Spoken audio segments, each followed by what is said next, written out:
Hey guys, Ujjwal here और आज हम लोग बात करने वाले 2008 में आई एक मूवी आयरन मैन के बारे में। दोस्तों, आयरन मैन ही वो मूवी है जिसने मार्वल सिनेमैटिक यूनिवर्स यानी कि MCU की नींव रखी थी।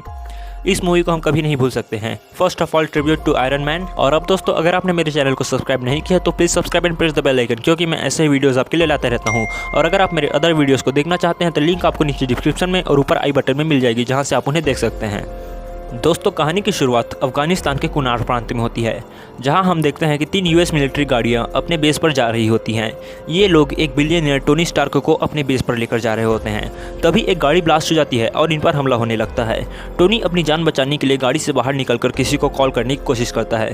तभी एक मिसाइल जो कि टोनी की कंपनी खुद बनाती है, वो टोनी के पास आकर ब्लास्ट हो जाती है और टोनी इस घटना में बेहोश हो जाता है। जब टोनी को होश आता है तब उसे आतंकवादियों ने किडनैप कर लिया होता है। दोस्तों, अब कहानी 3 दिन पीछे लास वेगास में चली जाती है, जहां हमें टोनी स्टार्क के बारे में पता चलता है कि टोनी एक बहुत ही स्मार्ट और अमीर आदमी है। टोनी के पिता हावर्ड स्टार्क की डेथ के बाद उनकी कंपनी स्टार्क इंडस्ट्री को उसके पार्टनर ओबेराया स्टेन संभाला करते थे। लेकिन जब टोनी 21 साल का हुआ तब टोनी को कंपनी का मालिक बना दिया गया और उसे उसके पिता की संपत्ति मिल गई। दोस्तों, स्टार्क इंडस्ट्री का मालिक बनने के बाद टोनी ने बहुत सारे नए नए हथियार बनाए और इन हथियारों को टोनी ने US मिलिट्री को बेच दिया ताकि देश सुरक्षित रहे। और टोनी के कारण ही स्टार्क इंडस्ट्री अभी ऊंचाइयों की बुलंदियों पर है। दूसरी ओर हम टोनी के देखते हैं। टोनी एक जीनियस लेकिन अय्याश बिलियनर है। टोनी एक बिजनेस डील के सिलसिले में अफगानिस्तान के कुनार प्रांत में जाता है, जहां पर टोनी अफगानी मिलिट्री को अपने मिसाइल टेस्ट करके दिखाता है। और यहां पर हमें इस मूवी का सबसे एपिक सीन देखने के लिए मिलता है। दोस्तों, डील हो जाने के बाद टोनी US मिलिट्री बेस जाने के लिए निकल जाता है, जैसा कि हमने शुरू में देखा था। जिसके बाद टोनी की गाड़ियों पर हमला हुआ था और उसे किडनैप कर लिया गया था। दोस्तों, अब कहानी प्रेजेंट में आ जाती है, जहां पर हम देखते हैं कि टोनी का ऑपरेशन हो रहा है। और जब टोनी को होश आता है तब वो एक गुफा में होता है और टोनी को अफगानी आतंकवादियों ने किडनैप कर लिया है। टोनी देखता है कि उसके सीने में एक मेटल का कुछ लगा हुआ है। डॉक्टर जिनसन टोनी को बताता है कि जब बॉम्ब ब्लास्ट हुआ था तो कुछ लोहे के टुकड़े तुम्हारे सीने में घुस गए थे और तुम्हारी जान बचाने के लिए हमने एक इलेक्ट्रोमैग्नेट तुम्हारे सीने पर लगा दिया, जिसे कि एक कार की बैटरी से पावर मिलती है। डॉक्टर जिनसन टोनी को बताता है कि ऐसे केसेस में पेशेंट एक हफ्ते में मर जाते हैं। अब गुफा के अंदर कुछ आतंकवादी आते हैं और अबू बकर नाम का एक आतंकवादी टोनी से जेरिको मिसाइल बनाने के लिए कहता है। ये वही मिसाइल है जिसकी डील के सिलसिले में टोनी अफगानिस्तान आया था। टोनी आतंकवादियों के लिए मिसाइल बनाने से मना कर देता है, लेकिन ये लोग टोनी को टॉर्चर करते हैं, जिसके बाद टोनी मिसाइल बनाने के लिए रेडी हो जाता है। टोनी यहाँ पर देखता है कि इन आतंकवादियों के पास जितने भी हथियार हैं वे सभी टोनी की कंपनी के बनाए हुए हैं। और टोनी सोच में पड़ जाता है कि इनके पास ये हथियार कहाँ से आए। अब गुफा के अंदर टोनी उदास होता है, क्योंकि टोनी जानता है कि जब वो मिसाइल बना देगा तब आतंकवादी उसे मार देंगे।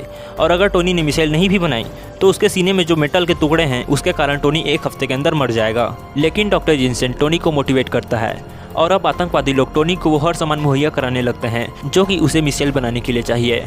और अब टोनी गुफा के अंदर एक आर्क रिएक्टर बनाता है। डॉक्टर जिनसन पूछते हैं कि ये क्या है। टोनी जिनसन को बताता है कि ये एक आर्क रिएक्टर है और ऐसे ही बड़े आर्क रिएक्टर मेरे घर और ऑफिस में लगे हुए हैं जो कि बिजली जनरेट करते हैं। लेकिन ये एक छोटा आर्क रिएक्टर है जो कि टोनी के सीने में लगे मैग्नेट को एनर्जी देगा और लोहे के टुकड़े को टोनी के दिल तक पहुंचने से रोकेगा। और अब डॉक्टर जिनसन टोनी के सीने में आर्क रिएक्टर लगा देता है। अब टोनी जिनसन को एक रोबोटिक आर्मर की ड्राइंग दिखाता है, जिसे बनाने के बाद टोनी और जिनसन यहाँ से भाग सकते हैं। गुफा के अंदर टोनी और डॉक्टर जिनसन की काफ़ी अच्छी दोस्ती हो जाती है और अब टोनी जिनसन के साथ मिलकर आर्मर बनाने लगता है। और दूसरी ओर आतंकी लोग टोनी पर CCTV कैमरा से नज़र रखे होते हैं और वे देखते हैं कि टोनी मिसाइल नहीं बना रहा है। जिसके बाद आतंकियों के लीडर, जिसका नाम वाइपर है, वो गुफा में आता है। वाइपर जिनसन से पूछता है कि ये मिसाइल क्यों नहीं बना रहा है। वो जिनसन को मारने की कोशिश करता है, लेकिन टोनी बोलता है कि मुझे जिनसन की ज़रूरत है। जिसके बाद वाइपर जिनसन को छोड़ देता है। वाइपर टोनी को एक रात का समय देता है और अगर टोनी ने एक रात में मिसाइल नहीं बनाई तो वो टोनी को मार देगा। और अब टोनी कैसे भी करके एक रात में अपने आर्मर को बनाकर कंप्लीट करता है। जब डॉक्टर जिनसन टोनी को आर्मर पहना रहा होता है तब आतंकी लोग गुफा के अंदर आते हैं, लेकिन जैसे ही वे लोग दरवाजे को खोलते हैं वहाँ पर एक ब्लास्ट होता है और वे लोग मारे जाते हैं। ये देखकर वाइपर गुफा के अंदर और आतंकवादी भेजता है। इधर टोनी जिनसन को आर्मर का प्रोग्राम चालू करने के लिए कहता है और जिनसन प्रोग्राम चालू करने के बाद आतंकियों को गन लेकर भगाने चला जाता है, क्योंकि प्रोग्राम को चालू होने के लिए कुछ समय लगेगा और टोनी को थोड़े से वक्त की ज़रूरत है।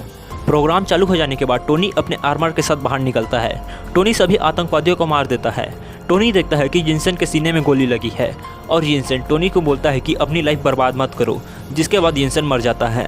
अब टोनी आतंकियों को मारकर सभी हथियारों को आग लगा देता है और टोनी आर्मर के साथ आसमान में उड़ जाता है।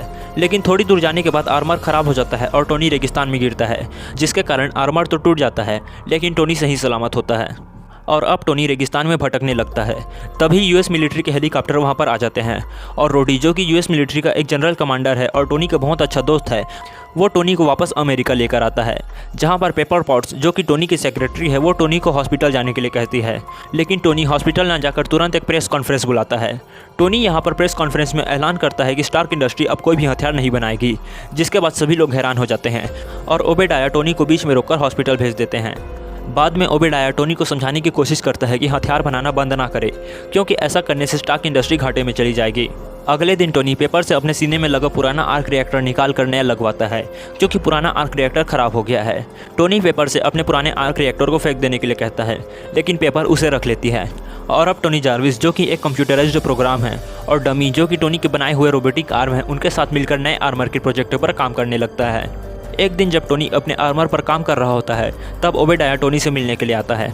ओबेडाया टोनी से उसके आर्क रिएक्टर का सैंपल बनाने के लिए कहता है, ताकि ओबेडाया और भी आर्क रिएक्टर बना सके। लेकिन टोनी ओबेडाया को ऐसा करने से मना कर देता है, क्योंकि टोनी आर्क रिएक्टर सिर्फ अपने पास रखना चाहता है। और अब टोनी कुछ दिनों में अपना मार्क टू सूट बनाकर कंप्लीट कर लेता है, जिसमें कि जार्विस भी इंस्टॉल्ड होता है। अब टोनी मार्क टू सूट में अपनी पहली उड़ान भरता है। टोनी आसमान में उड़ने लगता है और जब टोनी 40,000 फीट की ऊंचाई पर होता है, तब उसके सूट में बर्फ़ जमने लगती है और टोनी नीचे गिरने लगता है। लेकिन अचानक टोनी का सूट चालू हो जाता है और टोनी गिरने से बच जाता है। अब टोनी वापस अपने गराज में आता है, जहां पर टोनी पेपर का दिया हुआ एक गिफ्ट दिखता है। जब टोनी उस गिफ्ट को खोलता है, तब उसमें टोनी का पुराना आर्क रिएक्टर होता है और उसमें लिखा होता है कि Tony Stark has a heart. दोस्तों, बाद में ये आर्क रिएक्टर टोनी के बहुत काम आता है, जिसे मैं आपको बाद में बताऊंगा। दोस्तों, दूसरी ओर हम देखते हैं कि आतंकवादी वाइपर रेगिस्तान में टोनी के पुराने सूट के टुकड़े इकट्ठे कर रहा है, और इस तरफ हम देखते हैं कि टोनी अपने सूट में कुछ चेंजेस करता है, जिससे कि सूट में बर्फ़ न जमे। और टोनी इसके बाद एक पार्टी में जाता है, जहां टोनी कॉल्सन नाम के एक आदमी से मिलता है। कॉल्सन शील्ड नाम के एक सीक्रेट एजेंसी का एजेंट है, लेकिन टोनी कॉल्सन को इग्नोर करके चला जाता है। टोनी यहाँ पर एक रिपोर्टर क्रिस्टीन से मिलता है।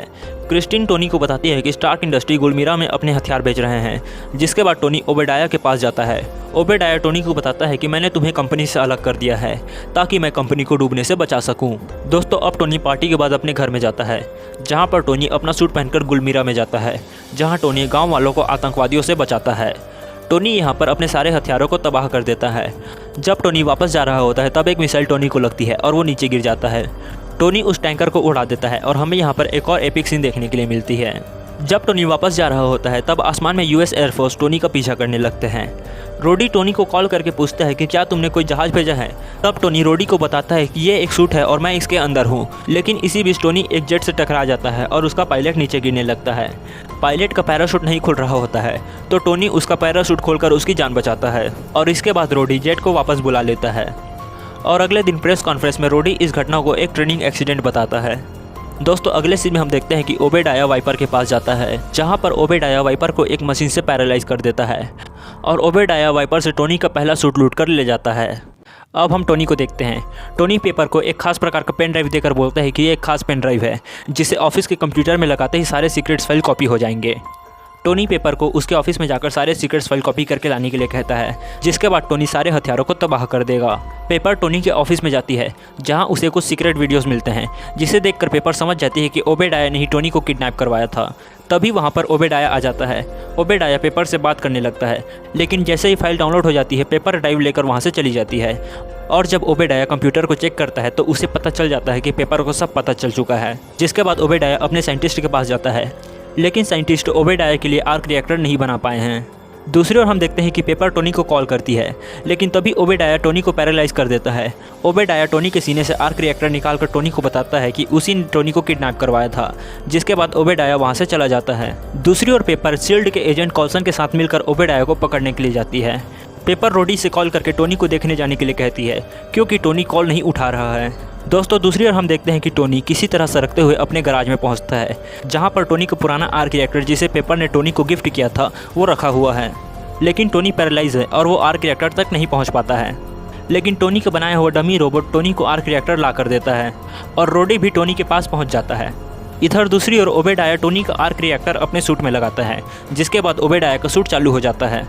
और जब पेपर कॉल्सन के साथ ओबेडाया को पकड़ने के लिए जाती है, तो ओबेडाया सूट पहन चुका होता है और ओबेडाया उन सभी पर हमला करने लगता है। जब ओबेडाया पेपर पर हमला करने वाला होता है, तब टोनी वहां पर पहुंच जाता है और अब यहां पर टोनी और ओबेडाया की लड़ाई होने लगती है। ये दोनों बीच रोड में लड़ने लगते हैं। टोनी की सूट में ज़्यादा पावर नहीं होती है क्योंकि उसका आर्क रिएक्टर पुराना है और टोनी के दिमाग में एक आइडिया आता है, जिसके बाद टोनी ऊंचाइयों की ओर उड़ने लगता है। टोनी जितना हो सके उतने ज़्यादा ऊंचाई तक जाने लगता है और ओबेडाया भी टोनी का पीछा करते हुए ऊंचाइयों की ओर जाने लगता है। और जैसा कि टोनी के पुराने सूट में हुआ था, ओबेडाया का सूट भी बर्फ़ में जमकर नीचे गिर जाता है और टोनी धीरे धीरे करके नीचे आने लगता है।